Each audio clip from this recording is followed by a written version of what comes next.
The first thing, I want to show you a couple of resources that have to do with web forms.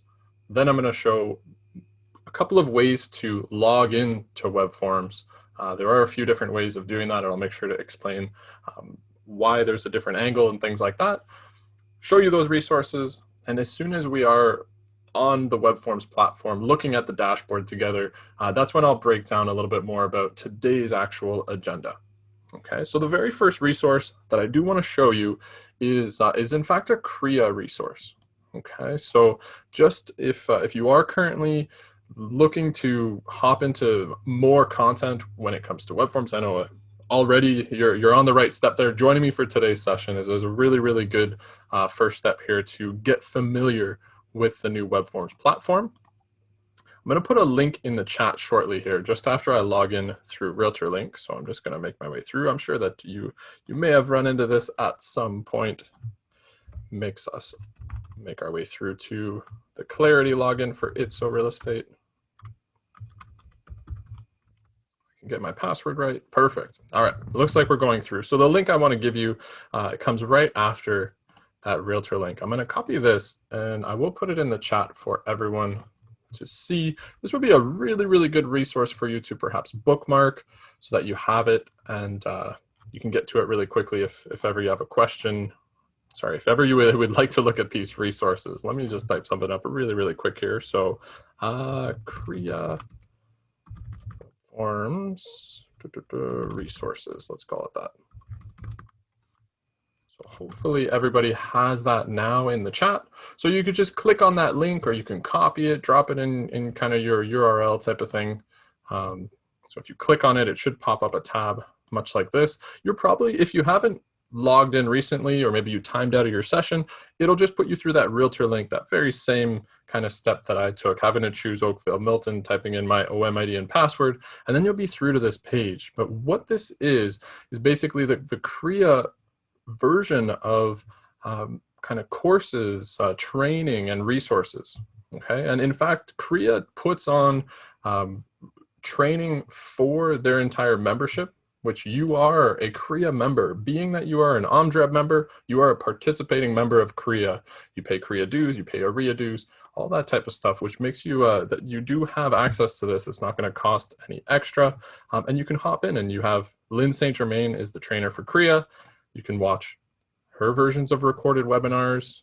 There's also scheduled webinars, and she puts on 2 sessions per week, actually. So the session that I've created here with AuthentiSign, I try to do something a little bit different since Lynn is actually training twice a week, putting on webinars. You'll notice when I go through to the scheduled webinars for registration, there's a beginner version, as well as a more tips and tricks for advanced users. So if I click on this free version here, right, I'll see really quickly that there is actually one tomorrow morning at 11 a.m. And if you were just to enroll for the session, you absolutely have access to that. You can set that up, and if you happen to be available tomorrow at 11, you can even attend the live webinar for that. Okay, you'll see there's the whole schedule there. You can see which ones are upcoming if you can't make it for that one specifically. Okay, so that's the very first resource. It's this hub.realtorlink.ca.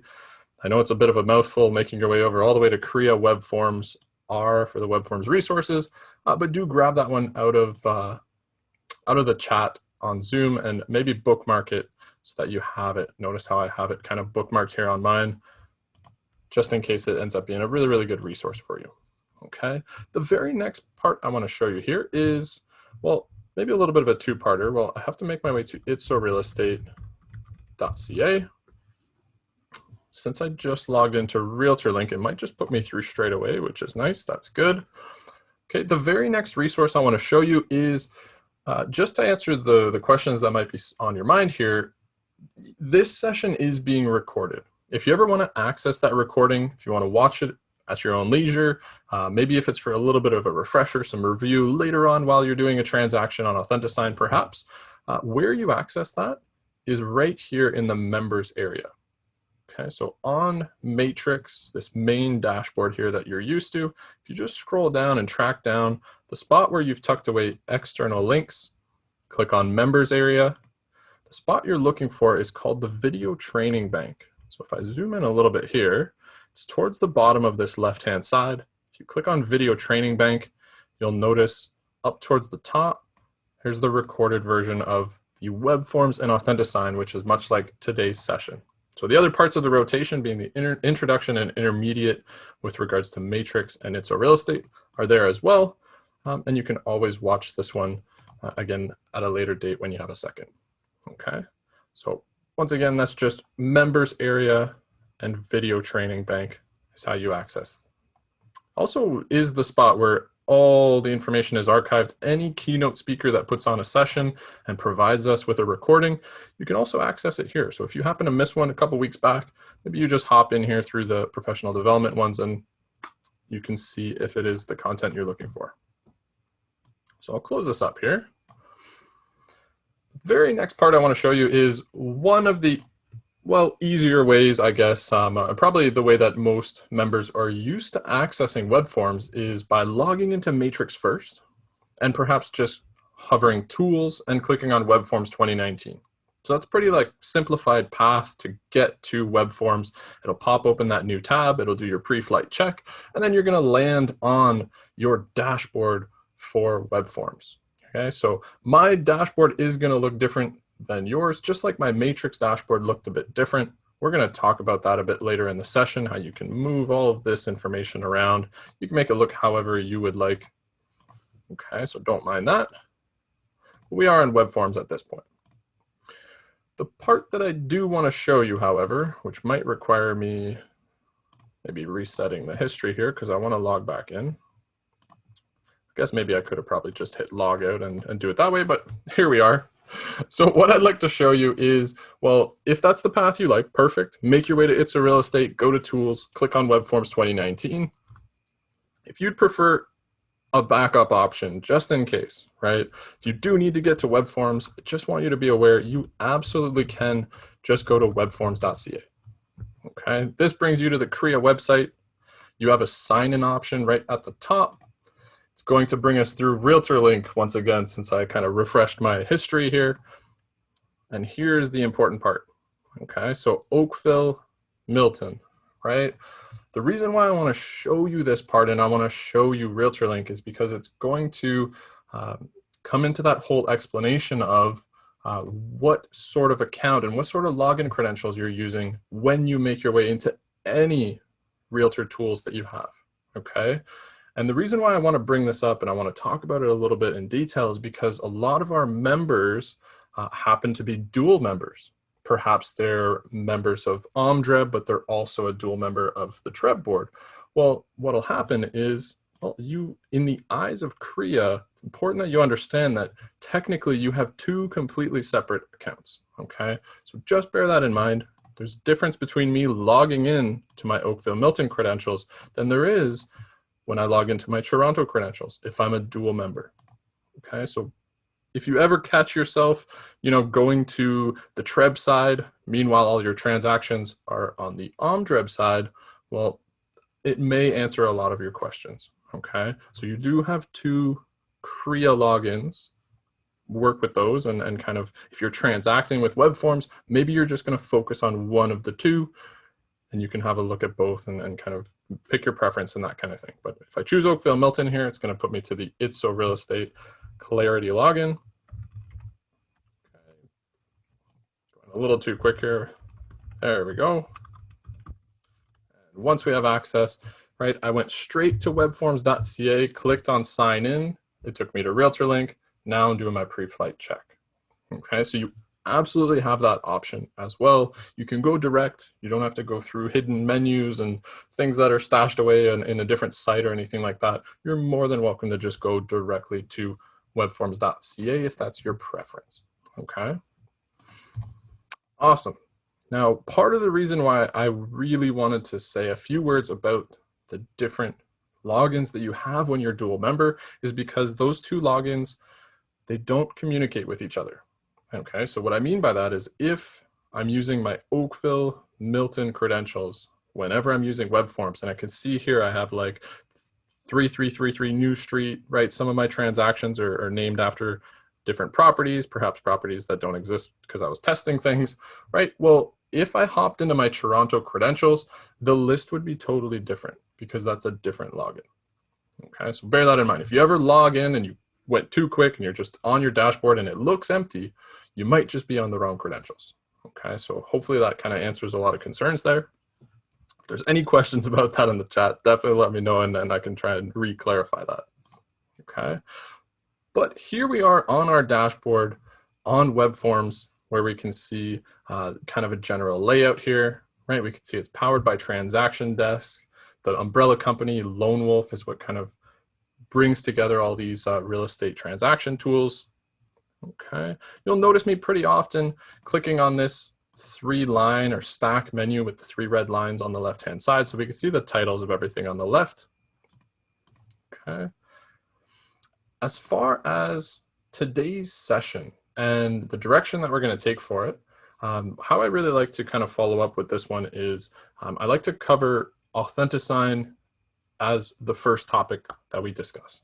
Okay, so we're going to talk everything about AuthentiSign, as I mentioned in the agenda, adding on adding on an actual document that we're going to sign. We'll actually sign it from the client's perspective, so we can look at what that feels like and see it to its kind of to its completion there. Okay, so that whole section of AuthentiSign will be our first topic today. Once that's concluded, we will move to that more introductory half of WEBForms.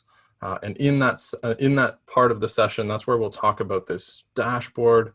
We'll go a little bit more detail about the utilities that you have. I'll say a few words about a lot of these bells and whistles that you have on this left-hand side menu. And then we'll hop into a transaction. We'll quickly add on an agreement of purchase and sale as an example. And we'll just talk about those icons that you have access to when you're working on a form. What are those icons at the top of the screen? How do you add clauses to the Schedule A, for example? And as soon as we're done that, well, then we come full circle and we can send that through to AuthentiSign, and we'd be right back to kind of how we started the session. So I'm kind of starting the session on the AuthentiSign side. The reason for that, though, is there's a lot of WEBForms content out there, so I want to focus on the AuthentiSign bit. I know that it brings a lot of interest, so let's focus on that one first, and then absolutely feel free to hang around and join me for that introduction into WEBForms that we'll do for the second half of the session. Okay. So what is happening with AuthentiSign? Okay, a couple of things on the left here, this pen that you're noticing from your left-hand menu. AuthentiSign is the signing application that you have a license to. You have access to it specifically inside of WEBForms. Okay, so what I mean by that is, like you saw me going to WEBForms and just clicking on sign in and going directly into the site. You have what's a little bit different in this sense is that the AuthentiSign part, it's built into your WEBForms. Okay, so with AuthentiSign, unfortunately, I don't have the option of just going directly to an AuthentiSign website and putting in my credentials. I can't go to Instanet Solutions and just log into AuthentiSign that way. I only have AuthentiSign available to me when I'm inside of WEBForms. But that doesn't stop me from transacting. You can sign any document that you want. You'll notice here, if I click on my AuthentiSign, you'll see from my list, most of them are just tests and stuff like that. But you can really sign anything. Like even if I have to book a vacation day through work or that kind of thing, I'll do it through AuthentiSign, right? It doesn't even have to be a real estate transaction. In no way does it have to be an agreement of purchase and sale. You can sign any document from within WEBForms by using this utility. Okay. The reason why you have access to it is early in 2020, so early last year, Korea came to an agreement with Lone Wolf. Lone Wolf acquired Instanet Solutions, the company that put together AuthentiSign, and Korea came up with an agreement with them that every Korea member in Ontario would have access to AuthentiSign moving forward within their Korea WEBForms. Okay, so that's the reason why you're seeing it there. It's as a result of that agreement between Korea and Transaction Desk, Korea and Lone Wolf, the umbrella company that acquired Instanet Solutions. Okay, if you are interested in using a different signing application, you're more than welcome to. Okay, the spot where you do that, however, is in the App Store. So from this left-hand menu, it's closer towards the bottom, little icon of like a shopping buggy. If I click on App Store, that's where you're able to see all of the signing partners, third-party options for signing. So perhaps if the brokerage that I'm a part of, if they offer and include in my membership as part of that brokerage, if they give you a DocuSign license perhaps, well, all you have to do is click on link, enter your credentials for DocuSign, and then you can choose between one or the other whenever you go to that transaction stage. When you're ready to send a transaction through to your signing partner, if you have more than one linked, it'll just give you a little pop-up that says, hey, did you want this to go to AuthentiSign or did you want this to go through to DocuSign? So you're more than welcome to use a different one. I'm not the best person to give you an answer on whether one is better than the other though. Okay, so I only have familiarity with AuthentiSign. If you are curious about a different one, if you want to go outside, I mean, they are very similar. However, they do have different, maybe extra features that might make things really efficient for you. So in the end, you may end up preferring one over the other. So please, if you find yourself with that curiosity, maybe click on link. A lot of these third-party signing options, usually they even offer like a 30-day trial. So perhaps you could just click on link, go through to the next one site. Maybe there is a 30-day trial you can try out and you can just see, hey, do I prefer it over AuthentiSign? You'll be able to make that best decision for yourself. Okay, but we will be focusing on AuthentiSign, the one that is included for today. All right. What we will do on AuthentiSign as well is the whole idea is just to really show you that process where you have access to sign any document that you'd like. The one that we're going to use is here on my desktop. It is an extremely silly little document that I made very, very quickly, but it's just really to kind of get that across the line. I think I made it on like Microsoft Word kind of thing and just threw in a bit of a logo. And you see it's just like signature spots, perhaps some initial spots and things like that. We'll have a timestamp. And the whole idea is that it's not like a formal document, but all of the concepts that we're going to see as we go to sign that are going to apply to any document that you'll ever sign. Okay, so let's go ahead and get started there. You see I was even kind of playing around with some e-signings this morning. Let's go ahead, and this is going to be something that carries through for a lot of the different things that you do on web forms in general. Is when you're going to create something new, right? We happen to be in the AuthentiSign section here, but when we go to create something new, there's usually an add button, perhaps it's a plus symbol. When you click on it, you get a pop-up and it tells you what is mandatory. In all of the spots that I could think of right now, the only thing that ends up being mandatory actually is just that you have to start by naming it. Okay, so in this case, we only have one mandatory field. We just have to name this signing. I'm going to go with probably a silly name here, but how to sign any document. It is what we're up to, so let's go ahead and do that.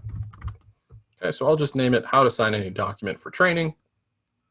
If you are attaching it to a more detailed transaction that you have going on in your web forms, okay, you can see it is quite optional. We won't be attaching it to anything here.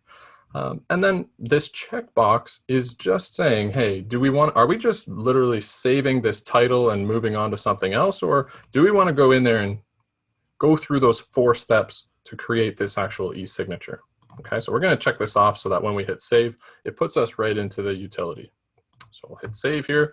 We'll let this load, and you'll see now my page has changed a little bit. I'm still in the same window and the same tab, but now we're in the 4 steps here. If I kind of tuck away this menu, we can see that creating this e-signature is going to be made up of 4 really specific steps. Okay, they're very, very simple steps. They go from the details, moving over to the participants that are going to be signing. We're going to add the documents, and then we're going to design the areas on that document that require a signature or require an action to take place. Okay, so let's go ahead. We'll just open up the first one here. Pretty simple. Our title did carry through, which is great. The very first question that you have for yourself, however, is, well, is there a particular order for who out of our participants is needing to sign this document perhaps first, second, third? Is there any kind of order to that? All right, so for example, simul sign, first come, first serve, that would be going completely against that. It's just saying, hey, let's say we had 2 participants and it did not matter who was the first one or who was the second, just send out the invitations and whoever has a chance to sign first, that's going to be completely fine. That would be the first come, first serve option. We're just going to go for the more traditional signing participants sign in order. So let's say in our example today, we're going to put 2 participants. Maybe it is the listing agent and the listing agent and perhaps the seller, let's say. Okay, so 2 people, or it's an employee and a manager, right? 2 individuals that we're going to choose, but they're going to sign in order. So perhaps if it's the case of the employee and the manager, well, the employee might sign first, the manager might sign second, the CEO might review it third, whatever the case may be. Okay, so we're going to go sign in line so that it is some form of an order that we can choose in our next step. Okay, click on step 2 now that we've established that, and at this point we can start adding in the individuals that are going to be acting on this transaction. Okay, it allows you a couple different ways of adding them.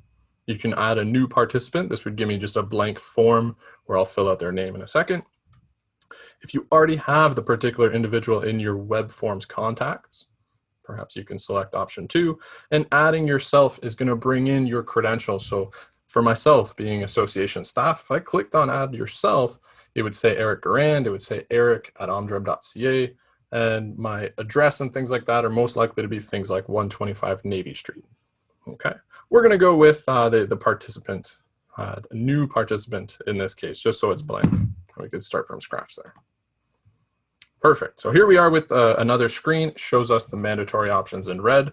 Only 3 things are actually required. So the type, which we'll talk about in a second, the name, and the email address. Okay, all this is happening over email, so we definitely do need that one kind of set out.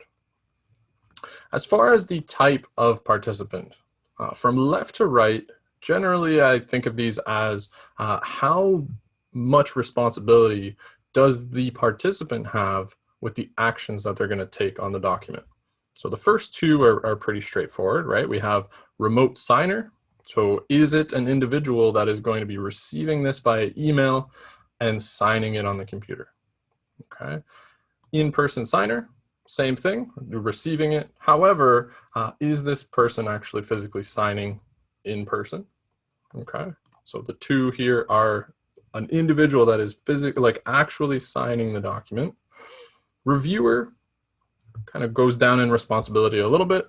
Perhaps this individual that we're choosing doesn't necessarily have to sign the document, but they have to glance at the document at the very least and confirm that things are correct. Maybe it's, as I said earlier, maybe it's like a CEO or a lawyer that just has to review it. Right? Maybe there's not a lawyer spot on this particular document, but they do have to just acknowledge that everything is complete and in order.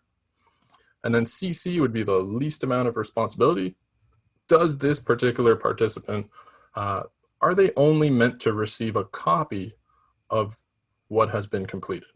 Okay, so CC would just be, right, we're working as an email, this would just be, they don't have to sign, but we just need this person to get a copy. Maybe it's an admin assistant, maybe it's, maybe your office requires that someone at the, kind of just for archiving purposes that an assistant receives it or any of that kind of thing. Or maybe you just CC yourself at the end. That would be that last one. The one we're going with though is remote signer. Okay, we want to see from the client's perspective what it is like to sign this document. Always the fun part here, coming up with a name. I think I probably overused this one, but I'm going to go with John Wick. So John Wick is our first participant right now. He will be signing this document. Let's go ahead and assign a bit of an email address here. Well, in our case, I'm going to use my Oakville email address. So when it comes in, at least we can look at it. We're going to pretend in a second when we go to sign it that, of course, we're acting as John Wick in this transaction, but I am going to send it to my email address so that we can do that. With that, that is the minimum requirement, right? The 3 mandatory fields are filled out. The rest of it is completely up to you if you're putting in additional information. And then our decision is just whether we want to add or add another. Okay, the only thing that's going to happen between those two is if I click add, you'll notice it'll put us back in this, this background screen. If I clicked add another, we would be doing participant 2. Okay, so here we are now working on participant 2. We can add an additional one. I think it will be also a remote signer. I don't know why, but this is just the name that came to mind. Fiona. I don't have a last name. Great. Fiona White. Fun. All right, so we have Eric at OMDREB.ca once again. And I think what I'm going to do is just to show you, in case the destination is ever undeliverable, I'm actually going to choose a fake email address, and we'll address that one when it comes up. Okay, so instead of Eric, we'll just do Eric non-existent email at omdreb.ca. But we have Fiona White here. Okay, and I'll just show you here, right? Last time I clicked add and it put us on the back screen. If I do add another, we'll see that Fiona got added here in the background, and we would now be doing our third participant if there was one. Okay, I'm just going to hit close, however, and have a quick look at what options we have during step 2. Well, first of all, we did it in a particular order, and we actually chose in our details that it would be signed in line. So there is a particular order. Participant 1 does their portion. When that's complete, at that point, participant 2 would then receive their invitation to complete their portion of the signing. If you ever want to change this order, you can do it with these little gray lines here. I know it's maybe a little bit tough to see on the shared screen, depending on which device you're viewing this session on. But if you hover the gray lines, you'll see the 4-pointed arrow where you can kind of drag and drop. And just like that, I may have changed the order now where Fiona would be the one receiving it first. John Wick would be participant 2. Okay, so you can always change these around. Even if there's like 8, 10 different participants, you can just add them however they come to mind, and you can change the order as soon as you're done with that. No worries there. Okay, you can always move these around. Next up, pretty simple. We just need to add that document in. So we're just going to click on this document section. You see that we're now working in that third step. We've got some check marks coming in. And when you're adding the document, AuthentiSign offers you like a huge amount of different ways that you could bring in that information. Okay, so do I want to select it from forms or transactions and documents? So these top 2 options have to do with my WEBForms account. Is it a standard form like an agreement of purchase and sale? Or is it perhaps something that I created a full transaction that has multiple forms attached to it? Right? If those are the cases, it's those first 2 options. Next one up is, do I have it stored anywhere in cloud storage? Right? In our case, ours is pretty straightforward. It's just on my desktop. We're going to grab it in a second. But if I did have it stored in like a Google Dropbox or something like that, you can always choose that option. The one we're looking for today is this upload a file. This is the one that's referring to the computer that you're currently using or the device that you're on. So upload a file would let me browse my computer, find that one on the desktop, and then you have some straightforward options to follow that, right? Is it via email that I'm uploading it, or kind of, if you're into faxing, I guess you do have the option and stuff like that. But we're going to go for a pretty straightforward method here. Just upload a file, which gives us the option to browse our computer. So here we are. Even as soon as I click on it here, you'll notice I clicked upload a file, and I could see those options on the desktop. So the one that we want is test signing for AuthentiSign training. It's that document, that PDF file that I showed you a moment ago. Click open, let that load, and here we are. Okay, same exact thing here, where if we were dealing with a whole bunch of different documents, let's say, right, maybe I'll just, yeah, why not? Maybe I'll just add it one more time, just show you the example here. I know they're going to look exactly the same. Hopefully that's not too confusing, but as you can see, right, we have, let's say we had 2 documents. Well, same thing. You have your 4-pointed arrow whenever you make your way to these gray lines, and you can kind of change up the order. Let's say it is like a really detailed offer that you're making on a condominium, and you have like 6 or 8 different forms or documents. You can reorganize them in the order that you'd like. Okay. I'll leave the 2 on, why not, just so you can see how multiple pages come through in the design phase, which is our next step. Our last step really is just, so where is it on this document that our participants need to actually take action? And that's what we're doing in this design section. So you see my screen has kind of changed here. I'm right into step 4, into our final step, the design. We could see our documents here. So what was previously 1 page is now kind of like a 2-pager since we added that second one. They're very, very similar in nature, but we can see that if any order that you put them in, right? If there was 8 different documents, like an agreement of purchase and sale, a buyer representation, some fin tracks, and whatever in the world you might need to kind of put together in AuthentiSign at the time, they're all just going to stack and continue to the next one, okay? When you're designing, you'll notice here that you have your signer in the top right-hand corner. We can toggle in between what John Wick is able to see and what perhaps Fiona White is going to be seeing when they get their invitation.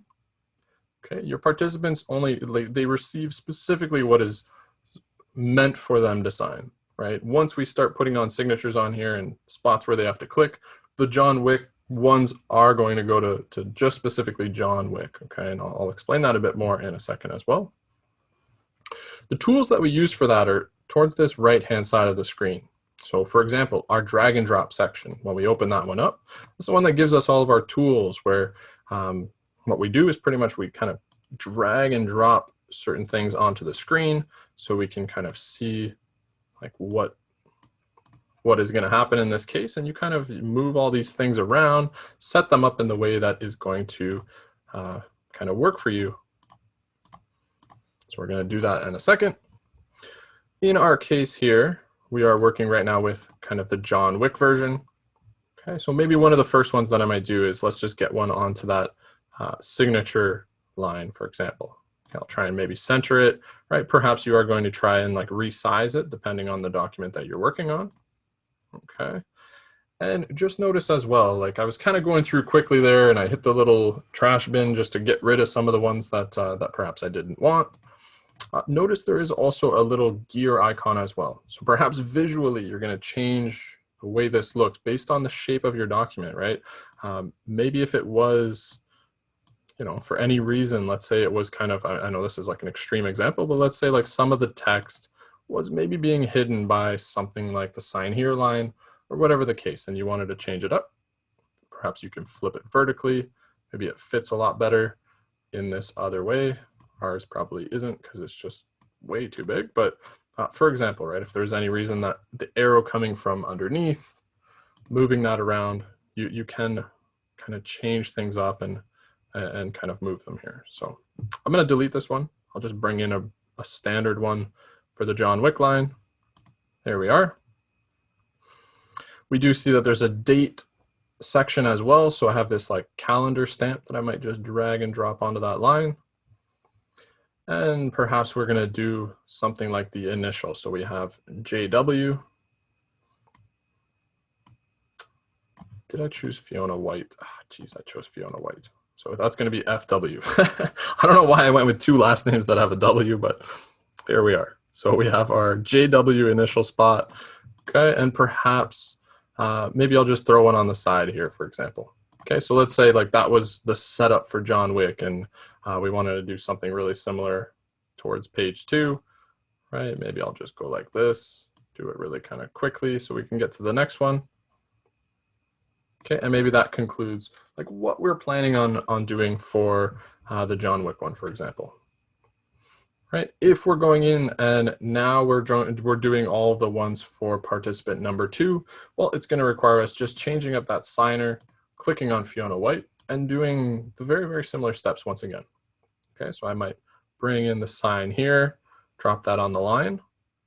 Okay, here's the part where, well, we might notice that even the standard version, right, is now kind of going up over top of the line that John Wick has up there. So perhaps we will change this one vertically. Okay, maybe do something like this. Maybe that look a lot better. So what I was mentioning earlier, however, is when John Wick receives his invitation, he's not going to see this here. This won't show up. It's only the participant only sees what is meant for them. However, when Fiona gets to her turn, the document that she's going to be signing will have John Wick's name here because he would have completed his signings. If that sign here is kind of going up over top of words and that kind of thing, right, we might just kind of do it in this sense where we're kind of changing it up a little bit, making it look visually a little bit better so that when Fiona gets to her turn, it's not hiding the signature that John Wick put on there as participant 1. Okay, here we go. Probably flip that one vertically as well.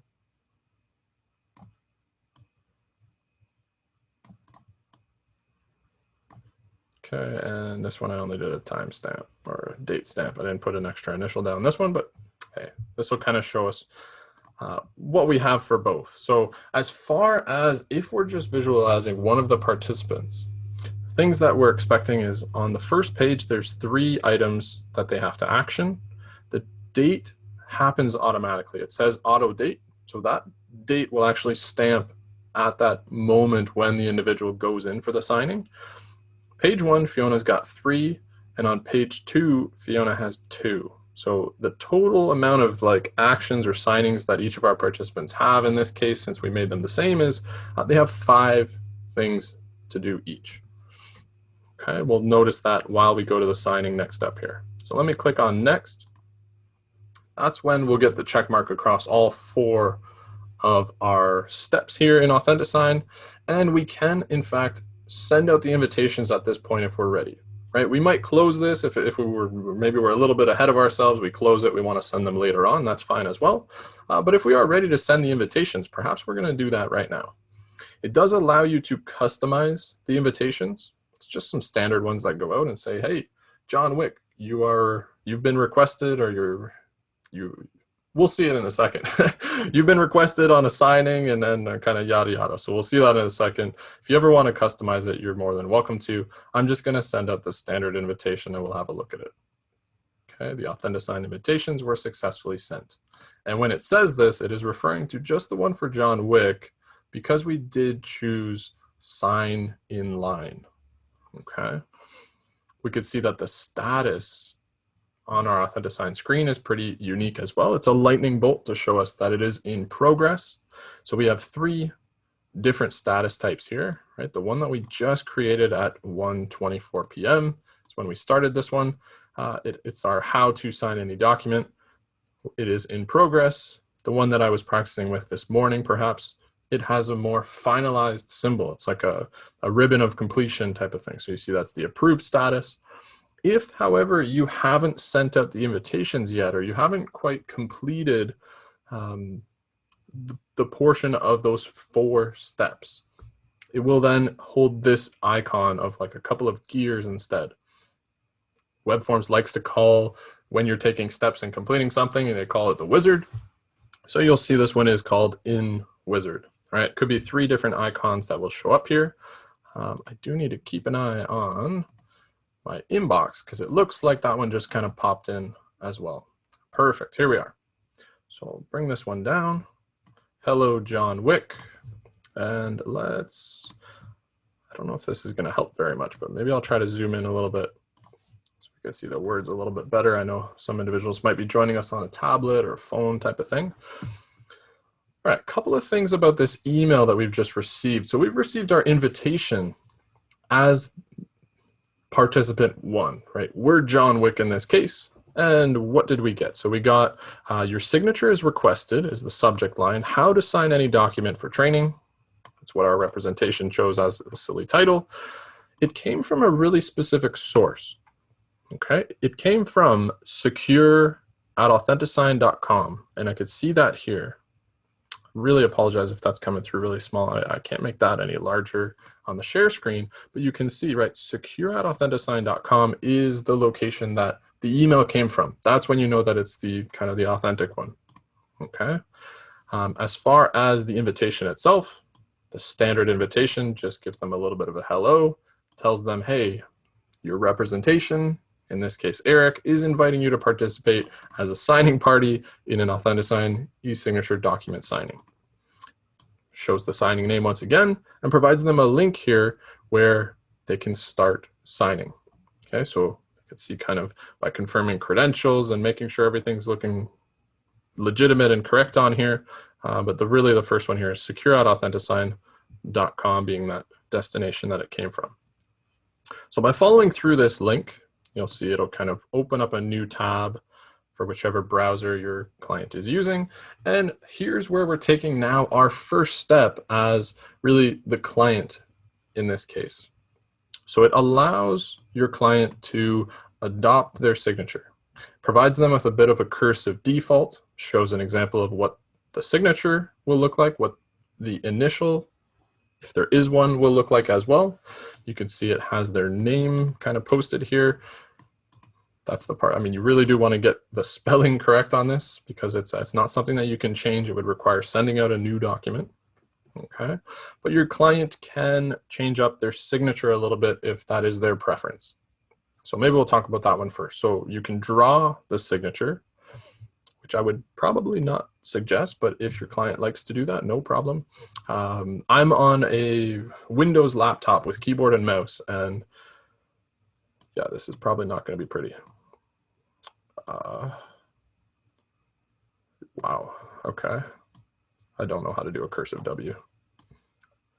I don't know why I got myself into this, but hopefully that's, oh, that's supposed to be over here. All right, so let's say that that was the one, right? Well, you can kind of do that, set it up. Maybe that's the signature kind of thing. Still though, right? If you have like a tablet or a stylus pen or something like that, maybe your client likes to use that one, no problem, go for it. But they do come out looking a little bit silly if you're using a computer, so just bear that in mind. You can choose a different font style as well. I'm pretty happy with the default.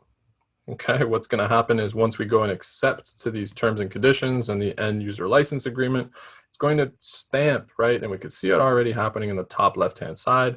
It has an encrypted kind of number that it assigns to your client. That's them going in and signing. Really adopting the signature is just kind of one part. This is the really important unique number assigned to them, however. Okay, so they could set up their signature how they'd like, the options there. I just want to show you this in case they ever do ask you some questions about it. Okay, maybe the process is really new to them and makes them a bit uncomfortable, so just be ready to kind of answer some questions. Okay, so I'm going to accept, right? If I click do not display again, then next time this wouldn't pop up kind of thing, but I'm just going to click accept in this case. And now it puts us through to that portion that I mentioned, right? We're working on the actionable items for participant 1, where you can see, as I mentioned before, right? I'm not seeing the ones for Fiona White, just specifically focuses in on the ones for the participant in question. Okay. How they begin is they can either click on one of the sections that requires their action, or they can click on start towards this top right-hand side.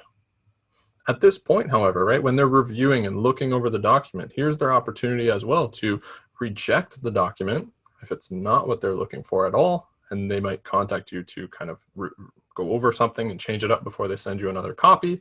Or you, I mean, as a client, you can even exit right now. So if I was to just hit exit, puts us right out of the signing itself, okay, which just means that I haven't completed anything.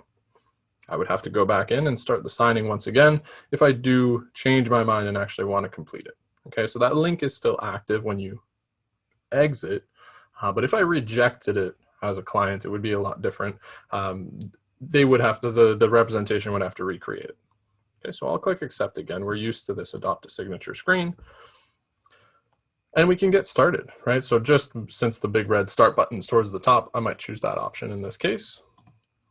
And what you'll notice is it's going to go over the pages from top to bottom, and whichever spot it hits first is going to be kind of the first thing to sign. So it looks like it probably hit the top of this sign here box, and we're dealing with this one first.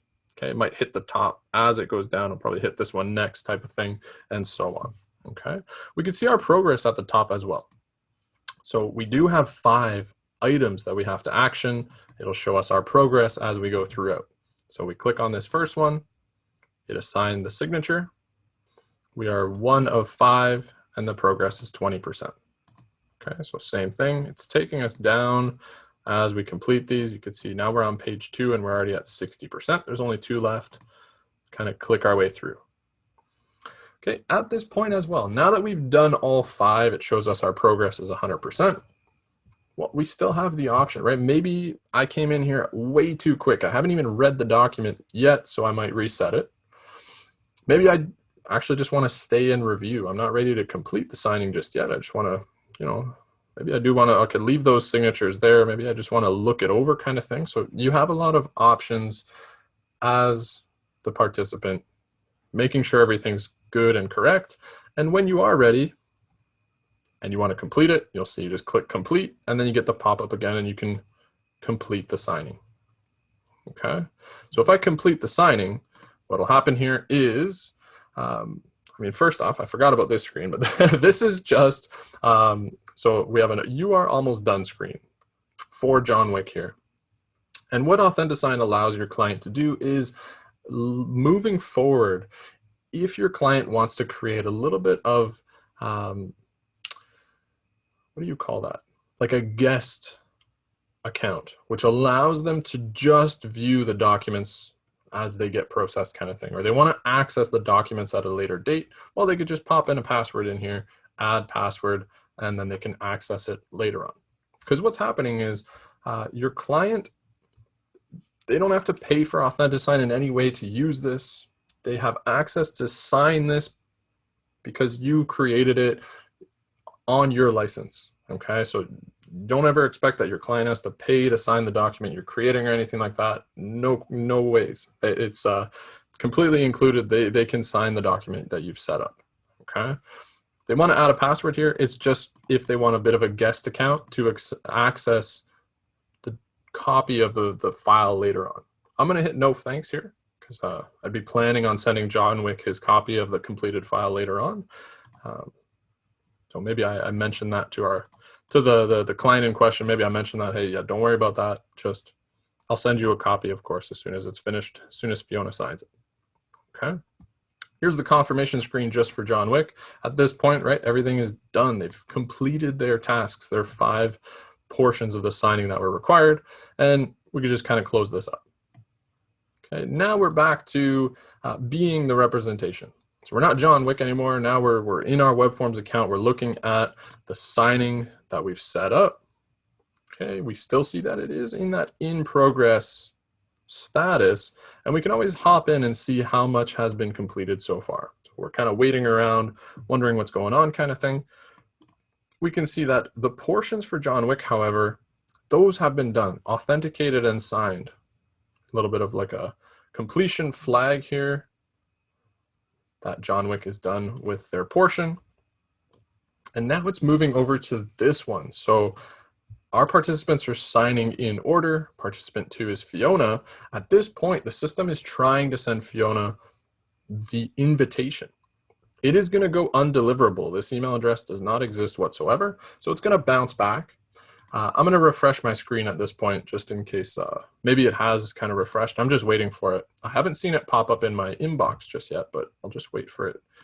We will go in there one more time just to see if it's updated. Perfect. All right, that's what we wanted.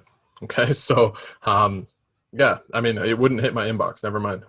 But here we go with, it's saying the AuthentiSign email service detected a problem. The email that was provided, it just never made it to the destination. Okay, so if you happen to make a typo or whatever, here you can see, right? You can still come back from this. You can fix this. Okay, so there's an edit option on the side. The thing is, though, the only thing that you have the ability to change out of the mandatory fields is just the email. I can't go in there and change this to, you know, Fiona, whatever. Maybe I made a spelling mistake in there and there was 2 I's and I need to take 1 out. Well, this isn't going to be the place for that. You are going to have to redo that document from scratch. These names you had to get correct kind of thing. I can't change the type of signer or the name, but I can absolutely change the destination email. And I'll just change it to which one is correct, which is eric@omdreb.ca. And perhaps we're going to save that. Participant successfully updated. An email has been sent. Okay, perfect. So now, right, we're taking on that other role, we perhaps are going to pretend to be Fiona. We'll go through it really, really quick and just sign it so we could see it in its completion, let's say. Okay.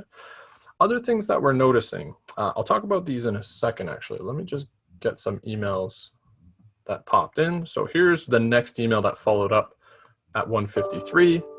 Okay, emails are starting to come in like crazy. So we have the signing was updated. An action took place. The participant, John Wick, accepted the document at so-and-so time from specific IP address. Okay, so that was an update. The next one that popped in was signing invite failed. So we've already kind of dealt with this one a second ago, but I want to show you how in your email, the system keeps you up to date, right? We went in before receiving the email because it does take a couple minutes to arrive, but it's saying, right, your signing was not delivered because this email address is non-existent. It was never going to make it in the first place, okay? But we can repair that and come back from it, and I just showed you how by clicking that little edit and making sure it's correct, okay? Still waiting for the invitation to come in from Fiona, so it'll probably be 1 or 2 minutes on that. And in the meantime, let's talk about the document versions.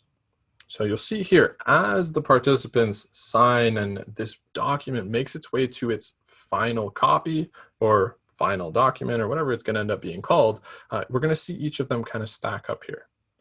So this very first one, revision number 1, when we click on that, we would see the document with the signatures that John Wick put. Okay, so we can see that half, since we're dealing with 2 participants, is all completed on revision 1. If this was the time that we were supposed to kind of download it to our computer perhaps, right? Maybe we view it as a PDF, right? It kind of shows us all that information. Maybe we're just going to click this download option, or we want to print this one off, whatever the case may be, right? This is going to look really similar. We may as well talk about it while we're waiting for the other one to come in. We can just, maybe we save this revision 1 to our computer, for example, right? Maybe I'll call it Rev 1. Okay. And as it goes in, I think I dropped it on my desktop. Maybe I wasn't paying attention. Oh, let me see. There we go. It's on the other screen. Here it is. I'll just bring it down. All right, so if you ever had to save it, right, and I wanted to open that one, I'll see it looks quite different than when we open the other one.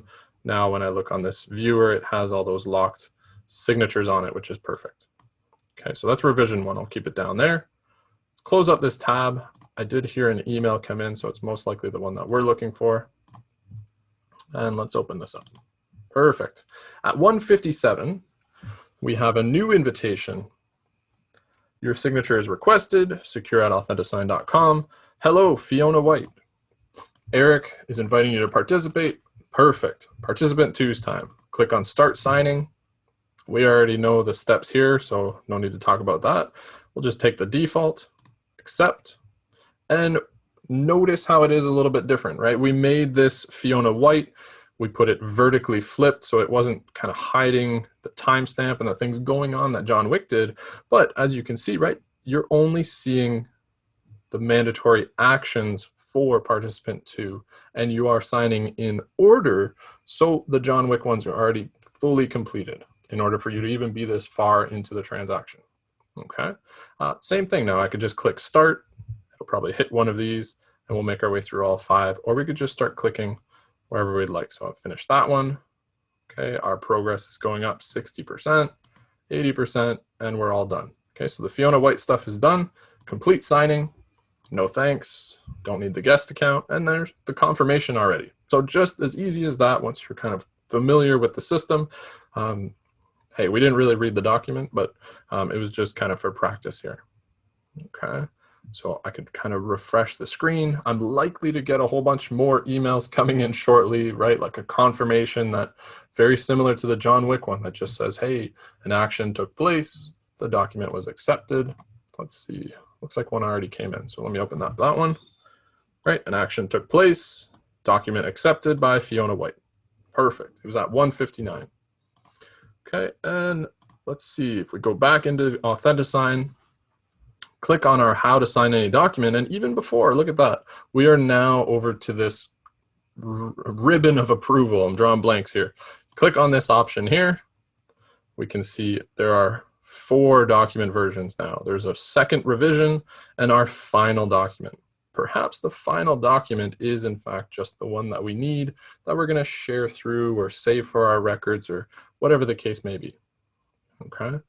Before I open that one up, it looks like just now at exactly 2 p.m. on the dot, we got another confirmation here from secure@authentisign.com saying signing complete.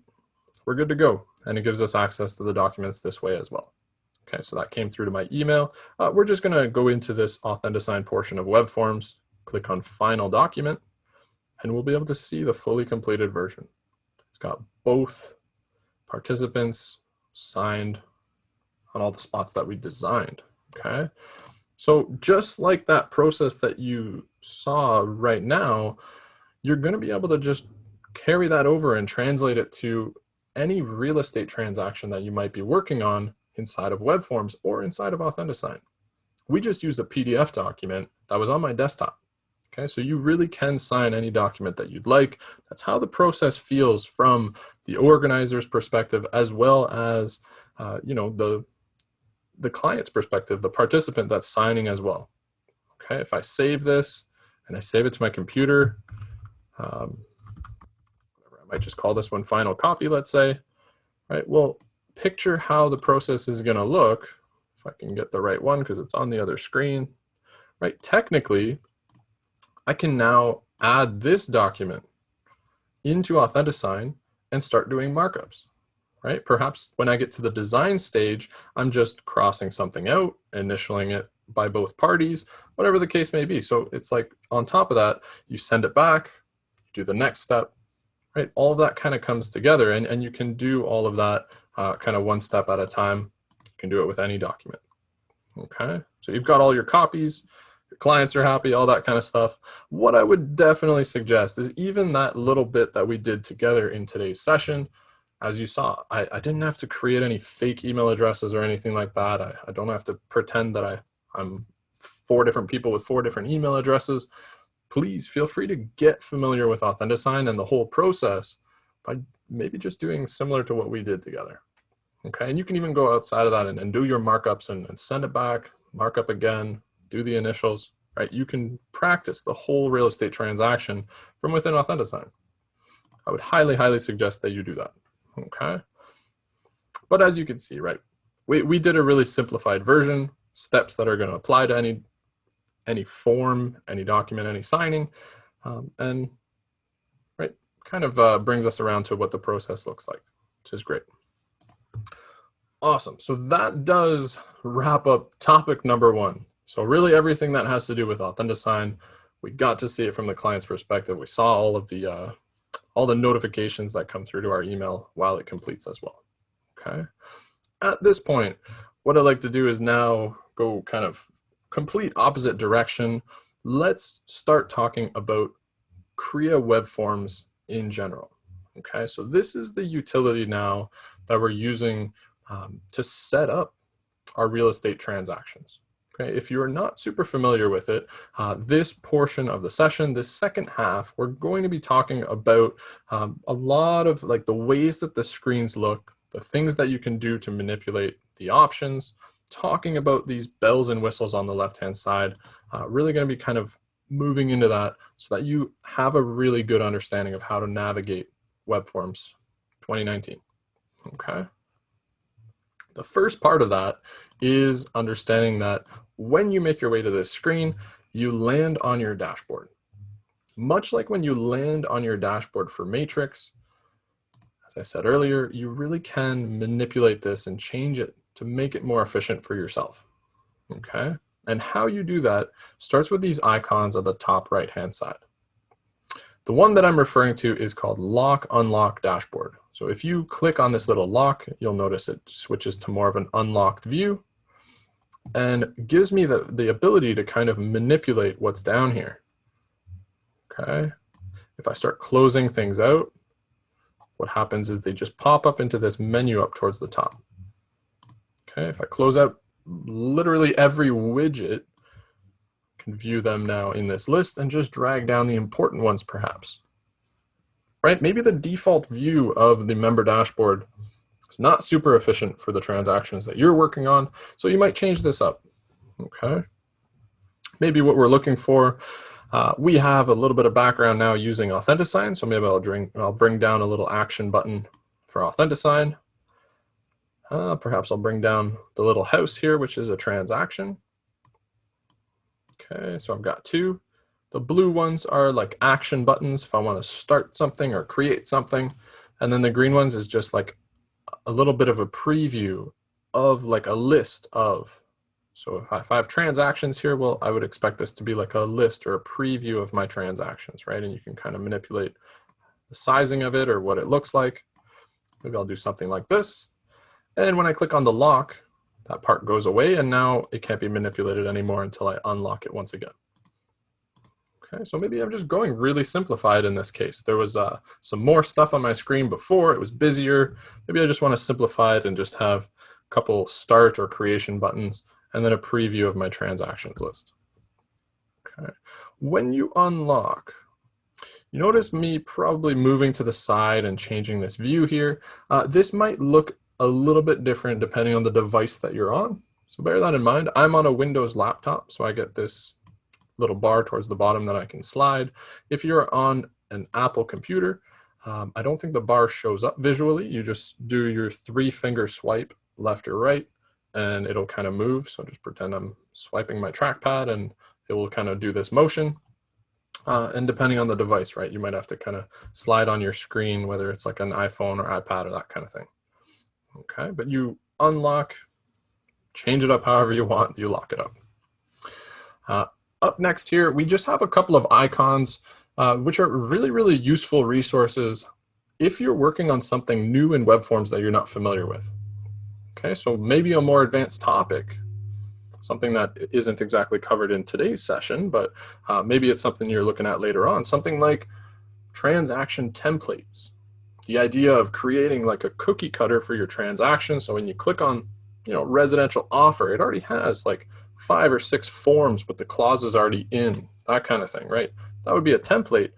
If you're not familiar with it, you can find out a lot more info from these help menus. So the little TV screen with the question mark, that one is just referring to really, really short little videos that Kriya put together. I think they're all like under 5 minutes, maybe even like around the 2-minute range. So if you click on the how do I, see it pops up a Kriya resource here. We can scroll down, and probably like as we go down, things about clauses, contacts, documents should eventually run into, okay, forms. There you go, transaction. I was about to do like a keyword search on my keyboard, and then we saw transaction templates. So understandably, it's probably alphabetical, perfect. Creating a new transaction template, right? If I clicked on that option, it just puts you to the Kriya kind of resource here. It looks like all their videos are on Vimeo. This one's 2.5 minutes almost, and it just takes you through and walks you through how to create a transaction template. So really, really helpful little clips here. Okay, so if I close this up, the other one's really, really similar to that. The only difference is, as you see it, more like a checklist. Instead of being a little video, it's more like a step 1 with a PDF image, or step 2 with kind of images, examples, things like that. So if you prefer to look at it that way, click on the quick start, and it's the same thing, right? Whenever you're looking at these menus, I like to picture them like, the shape of like a textbook. So we've got our intro, we've got like the body of the textbook, then we've got the appendixes towards the end or whatever, right? Well, if I was just to go to section C, working with web forms, working with transaction templates, creating a transaction template, whether I click it here or here, right? And as we go down, you can see step 1, step 2, that whole explanation, right? So just some help resources that Kriya put together in case there's ever something on your mind that you're trying something new and you're not super sure of. Really, really good place to kind of refer to. Okay. Now let's have a closer look at our options on this left-hand side. So I'll just click the 3 red stack menu here to show us the titles, and we'll work our way down. Okay. I'm not going to say too much about transactions because we're probably going to come back around to this one when we go to create a transaction and add an agreement of purchase and sale. Okay, but we could see it looks extremely similar to that AuthentiSign page we were on. If we want to create something new, we have an add button, create a transaction. When we click on that, right, I'm not going to go through the steps just yet, but we could see only one thing is mandatory, extremely similar to before. Everything's optional. The only thing we need to do is name it. Okay, I'll hit close though, because we're not going to be working in here till we're done this side of the list. But we can also see a more detailed view of the transactions that perhaps I have on my account. Maybe we even see shared transactions from a colleague, if that is part of something that's set up for you, for example. Okay, but you can see a more detailed version. You can see perhaps an image if there was one brought in, the date that it was modified, all that kind of stuff. Okay, we have 7 results in ours. If I go back to my dashboard and we look at this list view of transactions, well, it's going to look really, really similar. Here's that other view. If we go to transactions, we get that more detailed version. Okay, but we can always access them from our dashboard if we brought down this list as well. Okay, next up we have AuthentiSign. We are experts at using AuthentiSign already. We've taken a transaction all the way to approval, so there's not too much to talk about on this screen. Our add button, okay, some filters and things like that. Maybe I will talk about this one, why not? So the basket feature is something that when we get into adding forms, we're going to be using this. Okay, the basket is the way on web forms that you action more than one thing at a time. So just as an example here, right? If I was looking to clean this ridiculous thing up and like get rid of a whole bunch of the AuthentiSign signings that I have, there you go. I've selected 5 of them. I could see a little 5 on the basket. Maybe I want 6. Here we go with 6. When you click on the basket, you can see all of those in that list, and it'll give you the options available to you to action all 6 at once. The only thing the only option I have in this particular basket right now is to delete all 6 at once. Okay, so if I wanted to delete 5 and not 6, I might just remove an item and then delete all 5 of these. Kind of like that. But that's what your basket gives you access to. Actioning more than one item at once that you select. Okay. Another menu that's a little bit tucked away and to keep an eye on for on different screens is the little snowball, not the right word, the little snowman menu. You can call it the snowman, the stoplight, whatever you want. It's 3 little dots here, and it shows up in some obscure little spots, so I'll be sure to point it out when it comes up. But as you can see, if we're talking about how to sign any document training, it has its own little menu here where we can open signing, look at history, or delete it as well. Okay, so each of them has this little stoplight menu, let's call it. Kind of wraps up that one. We definitely know everything else to do with AuthentiSign, which is nice. So let's go into forms. So here's the portion or the spot on web forms that your forms are kind of stored. And on web forms, things are stored in a pretty specific way, very much like how things are stored on like cloud storage. So it's all organized into these folders that Kriya has kind of created. Okay, so we have, for example, an OMDREB folder for all the standardized Ontario Real Estate Association forms. Right? If I click on that one, I would expect to see probably like 900 or more forms. They're all available here if I scroll down and I look for them, for example. Right? If I jump all the way to the bottom, all right, maybe it's not 900, it's more like 800 and something. But you get the idea, right? So a whole lot of Ontario Real Estate Association, all the standardized forms are going to be in here. If I go back to individual forms, we can go into the other folders like FinTrack, things like that.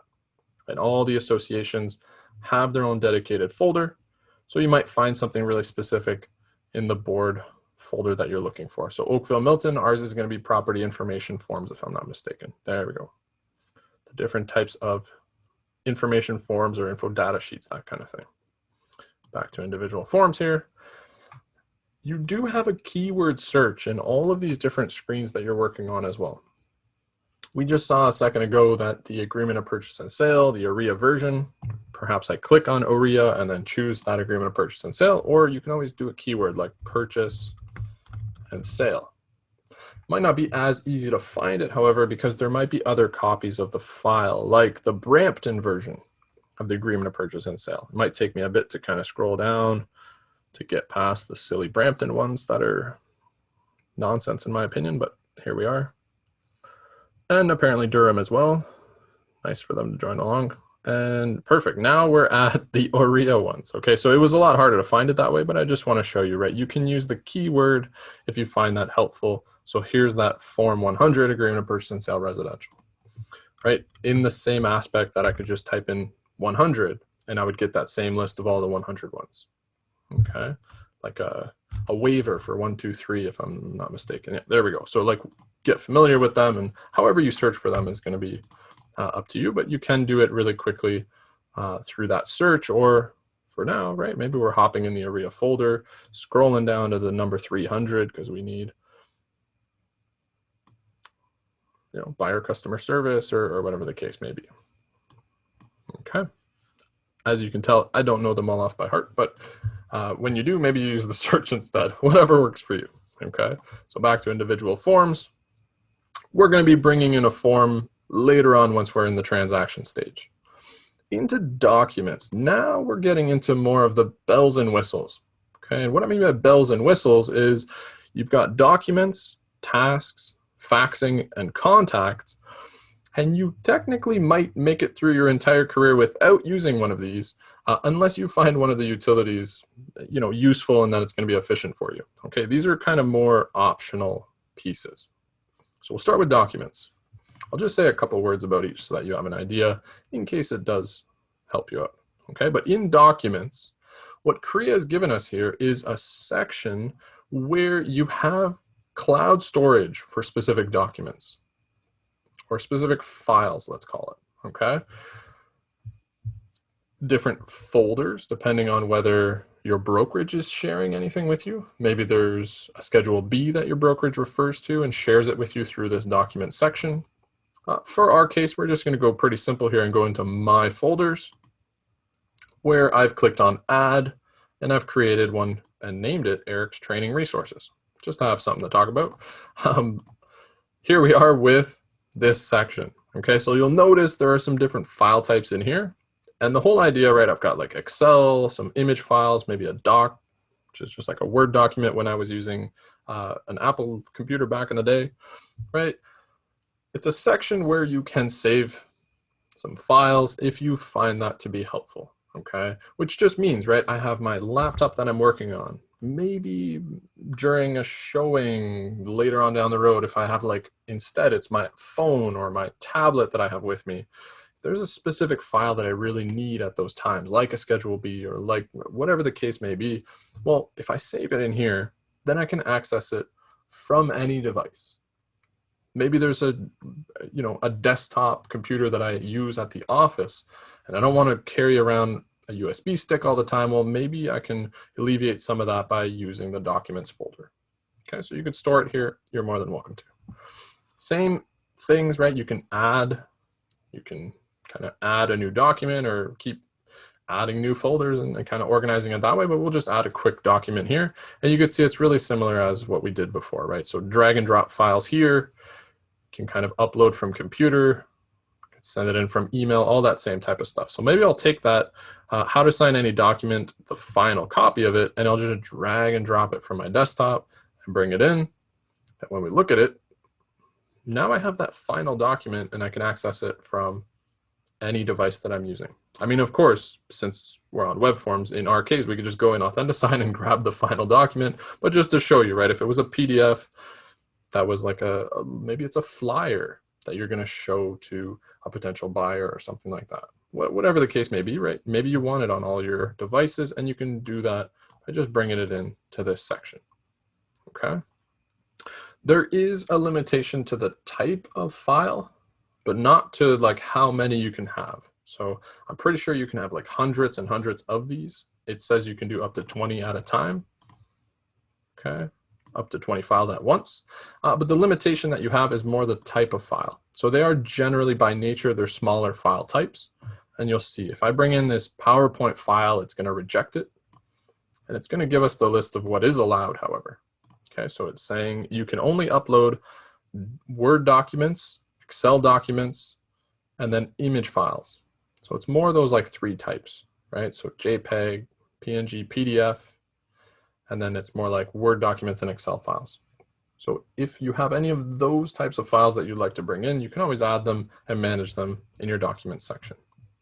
Okay. The very next one, tasks from this left-hand side, not too much to say about it. It's just like a glorified reminders app that you have built into WebForms.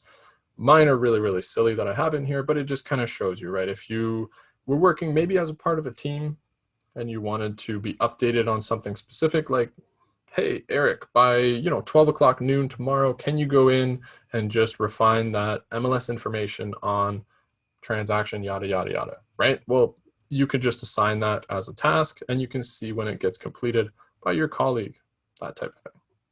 Okay, this one is like not complete, this one's complete, that kind of thing. Faxing, you might even use that one even less than tasks. There's a version of kind of faxing documents available to you from this left-hand side. Okay, being that Lone Wolf is like, I think it is the largest real estate transaction platform in the US. Korea chose to go with this one, but it's still like in the US, apparently faxing is a very common practice. So there's a faxing option. We've very much moved over to AuthentiSign and e-signatures and things like that. So if you're not using faxing, completely ignore this section, but it is there, okay? If you ever need it, should you ever need to practice or try something out, feel free to do that in here. Next up, we have contacts. You'll notice that mine is quite bland. I did not create contacts for every single individual that I know, and that's more like a personal choice. You're more than welcome to manage this however you would like. You can add in those contacts, and there's one way that you can import contacts as well. Okay, only one way that you can import them though, so work around that.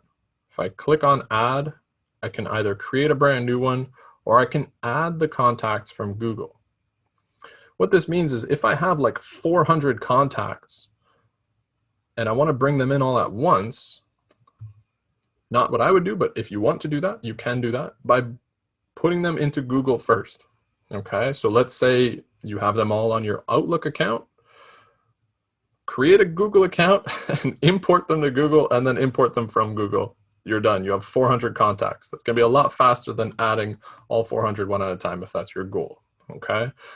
Still though, and you might think of this a little bit differently than me, but when it comes to a contact in WebForms, the only time that personally I would spend the time to create that contact's name, contact, address, all that kind of stuff, is if I know it's an individual that I'm going to use multiple times throughout the year on multiple transactions.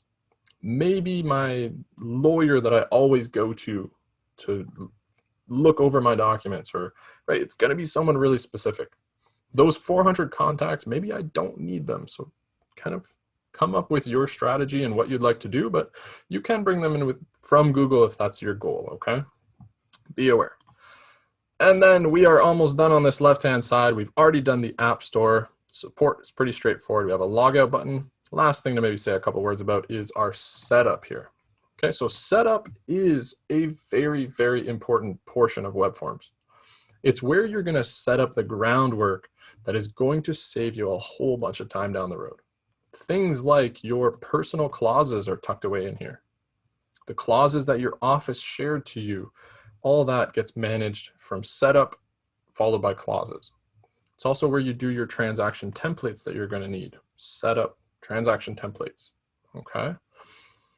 Once we conclude and we've added on a form to a transaction, we're going to conclude the session by maybe talking really quickly about a couple of tweaks that you can do in program settings to also save you a bit of time. So we'll come back to this. There's definitely not time to go through every single option in this list, but find a little bit of curiosity in here, make your way in. You really do want to set some things up because it will save you so much time down the road. Okay, we'll talk about a couple program settings ones when we get to it though. You'll notice if I click on program settings, it gives me all of the pieces of our WebForms account that we can tweak a little bit, right? Maybe there's something about our forms that we want to tweak, or when we create transactions, there's a way that we want to approach it. Well, we would kind of change that by just opening this and making a switch to it. Okay, so that's set up. Let's make our way back to our dashboard though.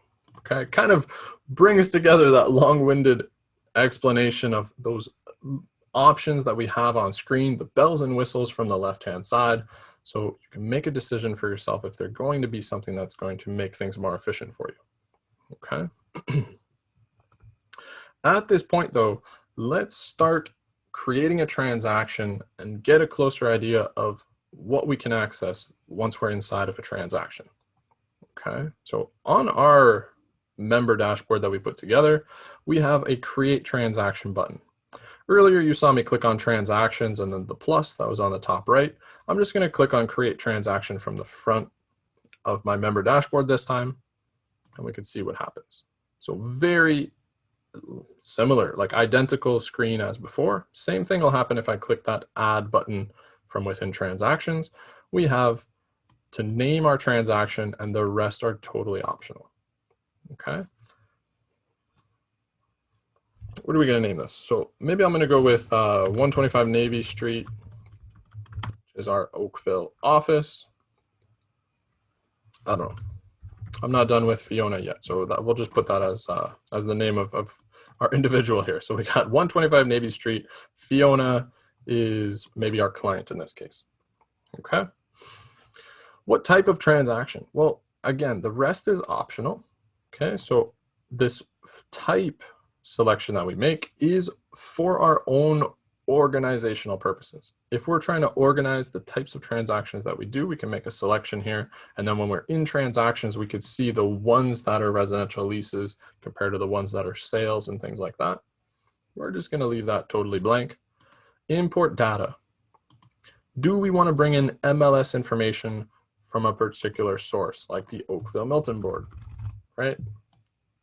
Maybe I got a little bit out of hand there with how many digits I put, but right, are we bringing them in from a particular MLS system?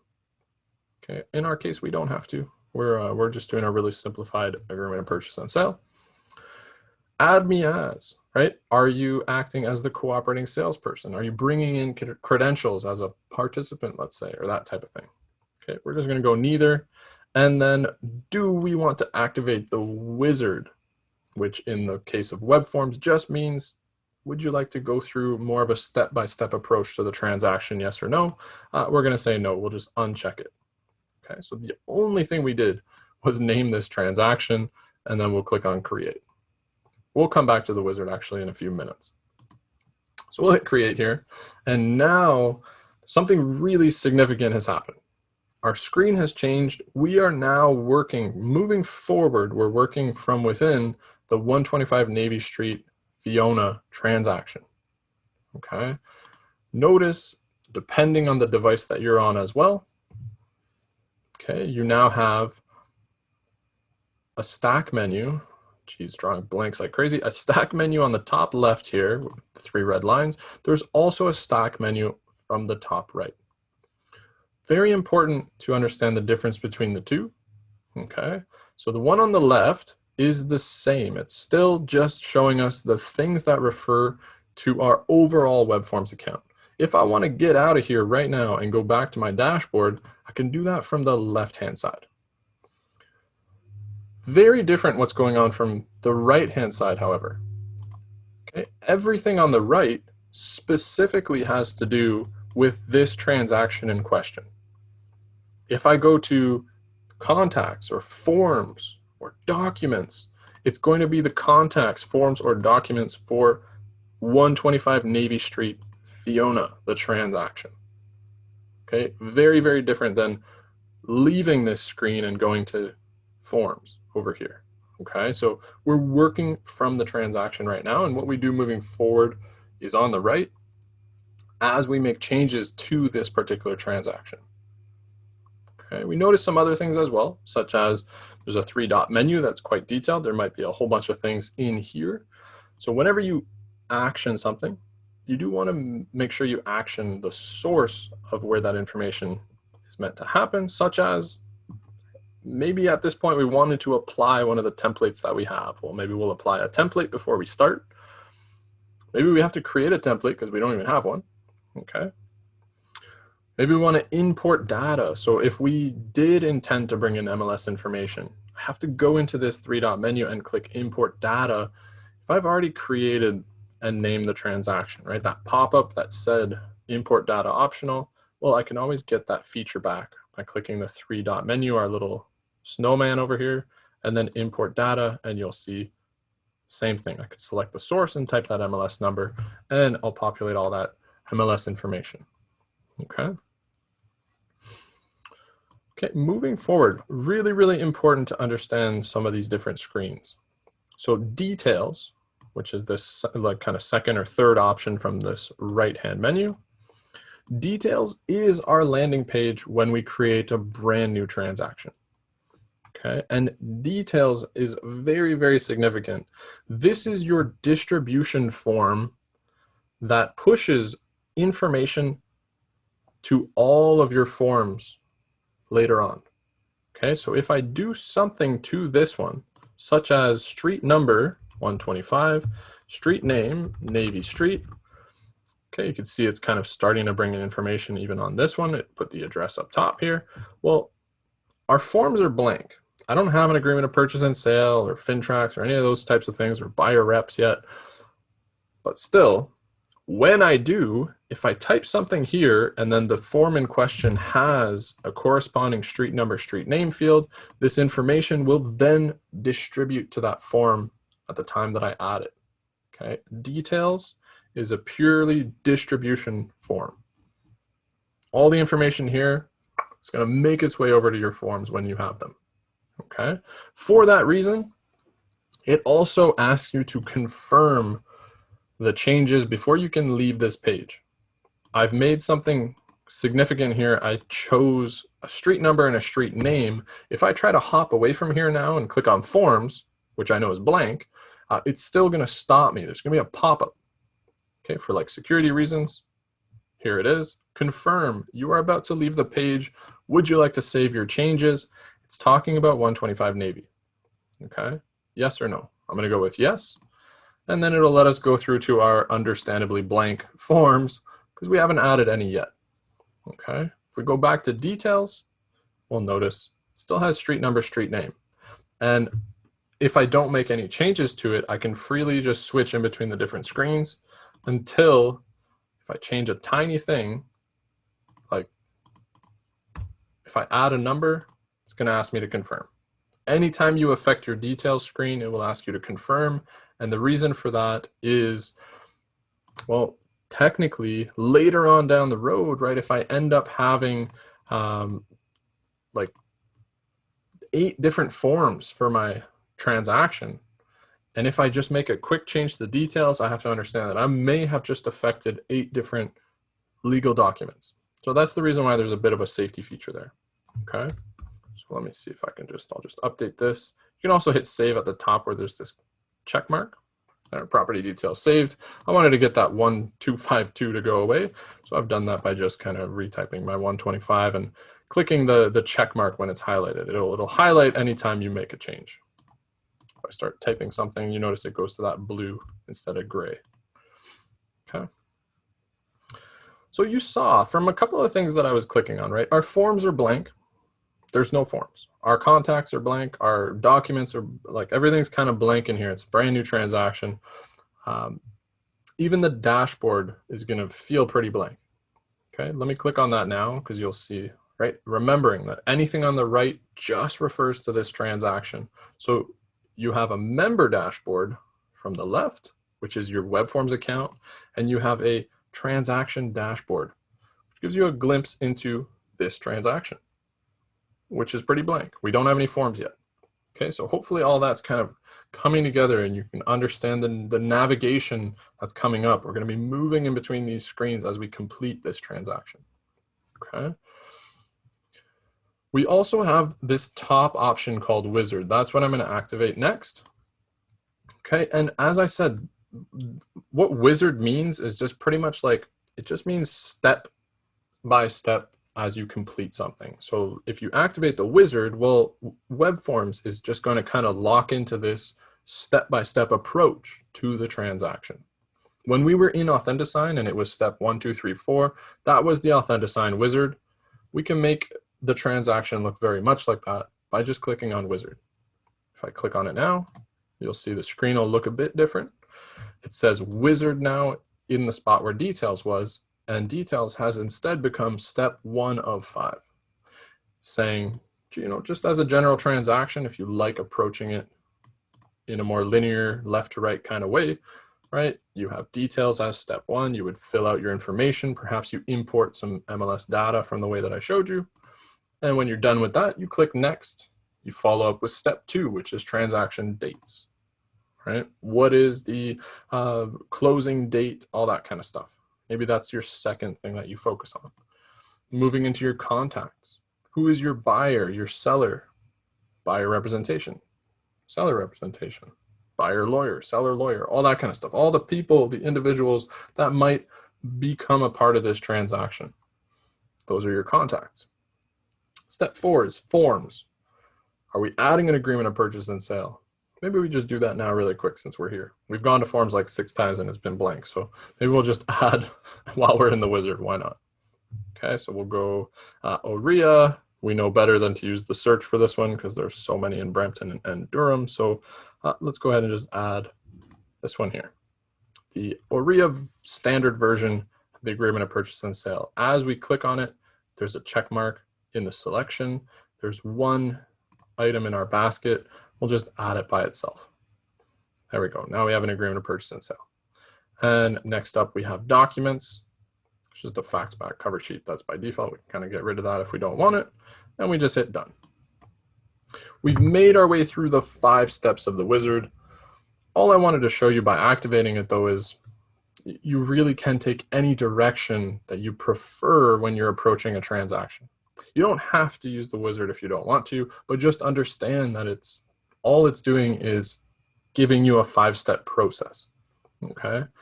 You can freely jump in between details, and you can do forms first. If that's your step 1 in your head, go to forms. Step 2, contacts in your head, right? You don't have to choose the wizard. That's just a standard way of approaching it if it helps you. Maybe you do like it. I usually don't go for the wizard, but if you enjoy the wizard, definitely always activate it and do those 5 steps first kind of thing. Okay. When we go to our transaction dashboard now, it's starting to come together. We have an actual form in our transaction. That's a good start. Okay. Transaction dashboard, really different than the dashboard on the left, where we know is going to just take us out. It's going to put us right over to our overall WebForms account, where we have a preview of the Navy Street Fiona one, or we can go into transactions and make our way back into that one if we didn't mean to kind of exit out. Now we're back into that one. Okay. Something we might double check now, I know we kind of moved around quite a lot. We're back into the transaction. Maybe there's something that we want to have a quick peek at, and it is, hey, did this distribute properly from details over to our new form, our form 100? So maybe we hop in here and have a quick look at it. Click on the title, let it load, have a look. Is there a corresponding street number, street name field, and has it correctly put in the information? It has come from the details screen, and it looks like it's doing it properly. Okay, so you can always kind of see how that comes in. If I created a contact and it was my buyer's name, and then I created another contact for the seller, they would be populating here as well. Okay, right? Get familiar with filling out these forms. I'm really zoomed in, so you probably can't see that right-hand side, but here, maybe I'll just go kind of halfway between the both. Perfect. So what we're going to do at this point is, again, all part of that introduction, getting really familiar with the transaction in general. Let's talk about some of the utilities you have at the top. I won't do every single one, but I'll do like a bit of a preview here. The very first icon we have, top of when we're working inside of a form, is our file menu. So this one should feel really familiar, right? Whenever you're working on a Word document, an Excel file, or any of that stuff, you always have a file menu that has really similar utilities in it, like file save, file print, maybe file exit, if I can manage it. There we go, without getting out of the menu. Okay, file, save and exit perhaps. Okay, so think of that familiarity. It's very much like the file menu that you might be used to in another program. Okay, Now we move into maybe some utilities where we can change some things such as font, size of the font, things like that. Okay. We have a clause button that we're going to double back to. Okay. Transaction forms and pages here are like navigation options that you have. Right now we only have one form. It's just the agreement of purchase and sale. But if we clicked on this and let's say we had 8, well, we would see the buyer rep, we would see the waiver, we would see all the other ones, and we could just quickly move between one and the other. That's our transaction forms option. Pages talks about the 6 pages of the form that we're working on. Our APS has a Schedule A on page 6. Maybe that's the one we want to go to. We just click on page 6 and we're at the Schedule A. Things like that. Okay, maybe I'll go back to page 1 just so that there's no confusion. So we're back at the top. Okay. I never know what to say about this one. Thanks, Kriya. If you get lost, there's a little ambulance you can click on. Get into those help resources. Okay, it is what it is. Zoom options, right, for viewing. Get into some markups and stuff later on. Followed up with a very familiar icon here, the AuthentiSign pen.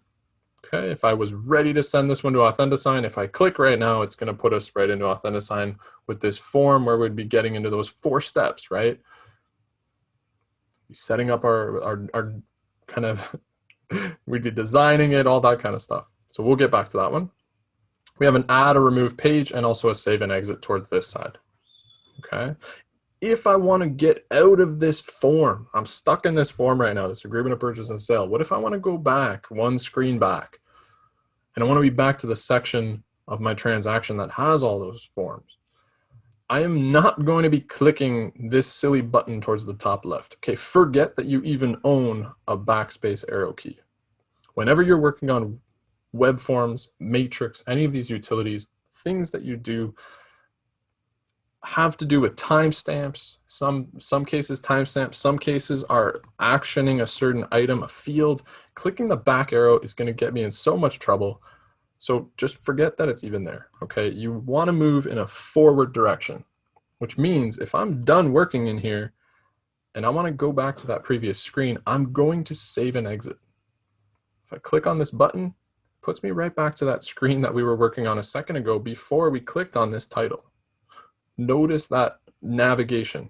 Okay, you want to work in a forward direction, never in a backwards direction. Always go forward. Okay.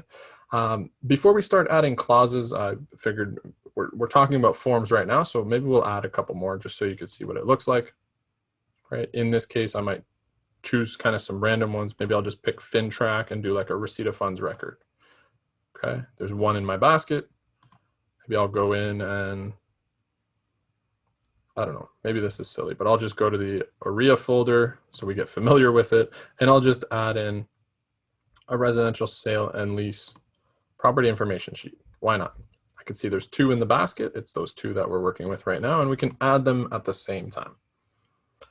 Maybe these are contradicting each other and they would never happen in the same transaction, but I just want to show you a couple random ones here. Okay, so that you can see that very much like when you're working in AuthentiSign, you can also hover this section, which in my mind is a preview so small, no person ever is going to be able to read that. It's just funny and super tiny, but whatever. You can do the same thing as AuthentiSign, and you can change the order that these show up in. Okay, your 4-pointed arrow shows up when you hover the nonsensical little preview. Okay, move these around, change the order however you'd like when you have more than one. Okay. We've got them here. We can manage them from our menu. We can kind of select them, delete them if we ever wanted to, kind of start understanding how to manage multiple things here. I'm going to go back in the agreement of purchase and sale though. Wanted to add those on so I can show you a little bit more formally here that navigation option of transaction forms, which is this one here. So just like how we jump to page 6, we can also jump to the FinTrack, receipt of funds record, and go right from my Schedule A to my receipt of funds record. Can go right back to my agreement of purchase and sale. It just happens up there in that transaction forms option. Okay, now we're back to the agreement of purchase and sale. Perfect. I mentioned we are going to be adding some clauses to this document. I shouldn't use that word. I'm going to be adding some clauses to this form. Okay, so when we go to click this button though, it's not going to like us very much. It's going to say a multi-line text box needs to be selected before you can insert a clause or add a clause, right? It's a little bit silly, but it doesn't want it to go in any of these. So it's telling us we have to go to that Schedule A page, which is of course page 6. And we have to select this section here, which is a much larger multi-line text box. This is a single line text box. This is a multi-line text box. Once we select this box, we can add clauses. There we go. Okay, very similar to what we're used to. There's a search menu and there's folders that are going to have our clauses in them. I don't have any personal clauses, so mine is blank in there. I think if we even move forward, there's not even going to be a folder. I don't think I ever created one. Office clauses. The Oakville Milton District Real Estate Board doesn't share any with me, so I'm pretty sure that's blank too. But maybe your office or your brokerage shares a folder of clauses with you. And then you have system clauses. So in my case, the only one that has things in it is system clauses. This would be like going into a OREA folder kind of thing and finding the standard clauses. I click on system clauses, follow it up with English. Now I can start seeing, all right, what kind of clause is it? Well, is it a deposit, pay further sum of? Maybe we want to go grab one of those. Same thing, it's in our basket until we click OK, and it'll do all the clauses at once. The nice thing with clauses, at least, is you can preview them before you add them in. So if I'm not sure if it's this first one or this second one, I don't have to add them and then delete the one that I don't like. We can just click on the title and it'll do a little pop-up so we can preview it. The buyer agrees to pay. Okay, balance. Buyer agrees to pay the balance. Maybe I will go with the first one. Okay. But you can preview them by clicking on the title. Back to English here. What I'm going to follow this up with is just really lengthy, wordy clauses, because we're not doing like a legitimate transaction here, where we're just kind of trying to show a feature. So I'm going to show you what happens if you put too many in there and it just kind of is larger than the page in question. So I put 6 environmental clauses, which are really, really long, wordy clauses, kind of on purpose here. I'm expecting that this is going to be larger than, right, these 7 clauses that we have. Hopefully is going to cause the system to give me a bit of a pop-up on it and whether I want additional Schedule A pages. So I'll click OK here with all 7. And awesome, we have this confirm. You have hit the max character limit. Would you like additional pages? Yes, that's what we wanted. Okay. However, when clauses come in, you'll notice, and I have to wait here until it puts me at the final last page all the way at the bottom. That's when I know it's done loading. Okay. It doesn't format them very well. Okay. So be ready for that. And that's also why transaction templates end up being really, really efficient, because the last thing that I want to do is format these clauses every single time that I do a deal. Okay. And what I mean by that is just like, for example, making this look better by putting, a little bit of a spacing where a clause starts and finishes. Okay. Maybe there's, I don't know, maybe that wasn't right. It looks like it's using American spelling on my autocorrect, so I probably shouldn't have changed that one. Okay. Right. If there's something that has to be changed here, and also looks like we have a bit of a break here in the wrong section, just a random letter T that we have to go work with and probably fix. So here it looks like we have this agreement, which is meant to go on this page. But when it comes to your clauses, you can completely change up the order that they're in. Okay, so at least you have that in mind, right? Maybe there's some stuff I'm gonna change real quick since we didn't use a template and we put all these in from scratch. One thing to bear in mind, and I'm gonna zoom out just once for this, might be a little bit easier to see if I'm not zoomed in so much, is we also have this a little bit of an issue with formatting here that we absolutely have to address, and it's this scroll option. Okay, the system is still a little bit strange when it comes to this. So what happens is it's trying to fit more information in this box that can actually go in there. As a result, if I didn't do anything except just send this to my printer right now, it'll print, it'll allow me to put it through, but it's going to try and make all of this fit in that box, and it might shrink the text a little bit. Okay, so it won't cut it off here. It won't cut it off at this line, which is like the last one that fits. It'll just awkwardly shrink it a little bit, which is not what we want. So in order to get rid of that scroll option, I might just take that last clause away, the one that didn't really fit so well. Okay, I might cut this, and maybe I'll go down to the bottom here and paste it over here. Get rid of those spaces that I made and paste. All right, so that's that part that we brought down, and now we can see that that scroll option is completely gone. It's not there anymore. It was only there before when there was words going down underneath this line. Okay, so here we are. Now we're going to probably fix this section so we can kind of join this up. Agreement. Okay, so we have a complete clause here, and perfect. Now all three are looking a whole lot better already. We go over here, we'll probably do the same thing.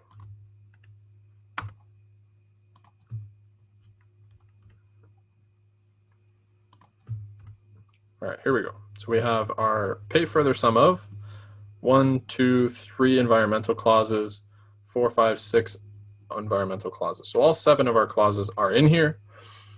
The part that I really want to kind of stress one last time here is that scroll option, right? In my mind, what I'm really used to with like the programs that we use day to day, things like Microsoft Word, right? If I start hitting enter here and I start moving this text down, notice the really weird thing that's happening. It's doing this scroll option rather than taking these lines and putting them down here. So just bear that in mind, okay? It's not as sophisticated as that as of yet. Korea has advised that they're going to address it and kind of fix that formatting issue. I haven't seen it get rolled out yet though, and they didn't provide a timeline, so just be aware that it's there so you could work around it.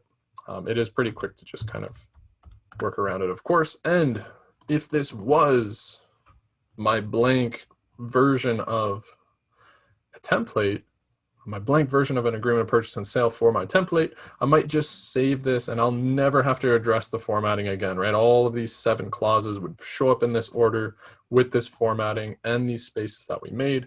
We never would have to look at that again, okay? So bear that in mind.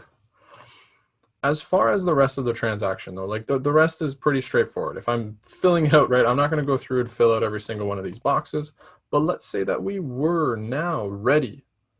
Got our clauses, got some extra forms. There's 3 forms in our transaction. Maybe we are ready to send that through to AuthentiSign and get going on this and bring in our clients. So, I mean, we're gonna pretend that the contacts are done, all those things are filled out that we're gonna do. What if I wanna send all 3 of these, right? There was a way in that agreement of purchase and sale to just send the 1 form to AuthentiSign by just clicking on the pen here at the top. Do I want to just send the agreement of purchase and sale, or do I want to save and exit, and do I want to send all 3 of these at the same time, right? I don't want to do them individually one at a time, especially if I had like 8 forms, I keep using that word. If I had 8 forms on this transaction, I'm probably going to want to send them to AuthentiSign at the same time. You do that from your basket. Select them just like I've done here. Click on my basket. My basket is going to give me the options that refer to all of the forms at once, such as printing all 3 or saving all 3 to my computer. I can also send all 3 to AuthentiSign at the same time. When I click on the pen, it puts us into the AuthentiSign 4-step process that we know very well from the start of the session. Step 1, is there an order to the signing? Choose the title here. Right, maybe I'll just erase that. So it's just 125 Navy Fiona. Okay, and we're into step 2, step 3, step 4. What we're kind of used to here. I didn't set up a participant, so I'll probably just add myself really quick. Okay, so that I'm there, and we can get to this documents section where I can show you. Okay, there's also a layout mapping when you're using real estate transaction. If I wanted to set up my buyers and have it go onto the form itself, I prefer to design it manually, but if you like that option and you want to set some presets, real estate documents are kind of set up that they let you manipulate like that. So maybe you want to practice there a little bit. I like doing the drag and drop. I just prefer that option. Okay, but you could choose what works for you. You'll see I do have a check mark on documents now that I did my participant, and that's going to show us those 3 that we have. We brought them in from WEBForms, starting with our FinTrack for some reason. So maybe that's not what we want. We want our agreement of purchase and sale up top, whichever order you want, right? So we have 7 pages in our APS, 2 pages in our FinTrack, and 9 pages in our property information sheet, like whatever the case may be. Maybe it's up towards the top, whatever. When you click on design, it's going to show you all of these pages in this order. So the 9 pages of the property information sheet will be first, followed by the 7 pages of APS and the 2 pages of FinTrack. So it said loading 18 pages, right? Here's page 1. If we go all the way down, we'll eventually get through those and we'll make our way to the APS and then into the FinTrack towards the bottom. Receipt of funds record. So just notice they're all there. Okay, I'm gonna hit back because we're not actually designing this and doing that whole process again. You know how to do that one pretty well, right? I'm gonna drag and drop the signatures and the initials where they go. But we did bring in 3 at a time, which is really nice. A little bit quicker if you use that basket for your transaction down the road and you have a whole bunch of forms, it makes it a lot quicker. Okay, perfect. As I said, the last couple minutes of this session will be spent in the setup. So that's the final thing that I want to leave with you before we conclude and we move into more of a question and answer in case there are any specific questions about WEBForms. If I click on setup, now that we're familiar with a couple of those utilities and places that we've used in the program settings, some things that you can do, okay? First off, if you remember, when we clicked on create transaction, the wizard was checked off by default. So things like that, tiny little things that might save you a lot of time in your program settings, maybe you can deactivate the wizard so it stops bothering you, and then you just click update. Okay, something like that, right? I'm not going to hit update because I need it for training, but maybe you do want to get rid of it if you're not like the wizard type. Okay, another one in your forms setting, form settings, putting the S's in the wrong place. You can also globally change an important feature. Something like, what in the world is Courier Bold and where did it come from? It's like a DOS programming, really weird looking font. Maybe you use a different one. I don't know which one tickles your fancy. Maybe it's Times New Roman Bold and you like doing it in a size 11 font on your forms. You can update that here so that in the next 100 transactions that you do, you don't have to do it at the top every single time you're in an APS. If you just do it here and you update every form that you create moving forward, we'll start with this default instead. Okay, that's where like some of the program settings, they might be such a small little thing to tweak, but it might save you a lot of frustration in the future. Okay, so go into your setup and have a look at some of these options. Again, remembering that, preferences is just going to be things with my account. If I want to change my default email address on WEBForms, maybe I want to go to, I think it is in user information actually, and I'll just change my email. Maybe I don't want it to be eric@omdreb.ca, right? That's in preferences. We've got clauses where you create your personal clauses, transaction templates where you work with those when you're ready to set up those cookie cutters for your transactions as well. Okay, so hopefully that was a really good kind of full circle on the 2 sections that I really wanted to focus on today. Okay, remembering first half of the session, I know it was a long time ago, but we worked all in AuthentiSign, setting up and designing an e-signature using AuthentiSign and looking at it from the client's perspective. So if you're looking to do that one for a bit of practice, feel comfortable going through there, create a little bit of a mock document. Maybe it is the transaction that we created in the second half. You fill out a bit of info, move it into AuthentiSign, and sign it back to your own email and just test for yourself to get familiar with how it feels to go through that process.